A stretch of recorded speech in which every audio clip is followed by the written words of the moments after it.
ஹாய்ங்க. இன்றைக்கி என்ன வீடியோ பார்க்க போகிறோம்னா, தியாவோட ஸ்கூலில் இன்றைக்கி ஆனுவல் டே. அந்த வீடியோ தான் பார்க்க போகிறோம். மகி குட்டி பாருங்கள் விளையாண்டுட்ருக்காங்க. நல்லா பார்க்க ஆரம்பிச்சிட்டாங்க. பொட்டு காமெடியாக வச்சு விட்ருக்காங்க அவங்க அக்கா. கருப்பு பொட்டுக்குள்ளே நடுவில் வெள்ளை பொட்டு வச்சு விட்ருக்கா. அதுவும் க்யூட்டாக தான் இருக்குது. பாருங்கள் சூப்பராக பார்த்துட்ருக்கா. இன்றைக்கி என்னென்னா, இன்னைக்கு யாருமே என்னோடய சேனலை சப்ஸ்கிரைபும் பண்ண மாட்டேறீங்க, கமெண்ட்டும் பண்ண மாட்டேறீங்க. ப்ளீஸ் சப்ஸ்கிரைப் பண்ணி வச்சுக்கோங்க, கமெண்ட் பண்ணுங்கள், ஓகேங்களா? இன்றைக்கி என்னென்னா, தியா குட்டி ஃபஸ்ட் டைம் ஸ்டேஜில் ஆட போகிறாங்க. நான் இது வரைக்கும் ஸ்டேஜில் ஏறினதே கிடையாது. எனக்கு ரொம்ப பயம், ஸ்டேஜ் ஃபியர் ரொம்ப அதிகம். பாப்பா ஃபஸ்ட் டைம் ஏறுறா. ரொம்ப எக்ஸைட்மெண்ட்டாக இருக்குது, எப்படா பார்ப்போன்ட்டு. வீட்டில் அவள் சொல்லிகிட்டு இருக்கும்போது கூட எனக்கு அந்தளவுக்கு ஃபீல் ஆகலை. ஓகே, ப்ராக்டிஸ் பண்ணிகிட்ருக்கா அப்படின்ட்டு இருந்தேன்.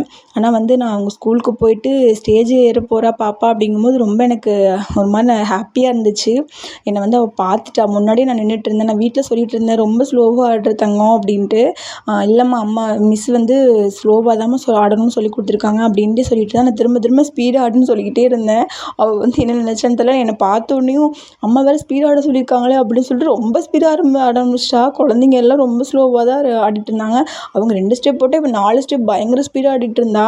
பாருங்கள், எல்லோரும் கீழே குமிஞ்சிட்டு இருப்பாங்க. ஆனால் இவன் மட்டும் ஃபஸ்ட் ஆளே எழுந்திரிச்சிருவா. பாருங்களேன், நல்லா சூப்பராக ஆடினாங்க. ஆனால் எனக்கு ஒரே ஒரு கவலைங்க, பின்னாடி நிற்க வச்சிட்டாங்க. சூப்பராக ஆடினா கொஞ்சம் முன்னாடி நிற்க வந்து நல்லா ஹாப்பியாக இருந்திருக்கும் இன்னும். ஆனால் பின்னாடி தான் நிற்பாங்க, ஏன்னா ஹைட்டாக இருக்காங்கல்ல, அதனால். ஓகே, பாய்ங்க.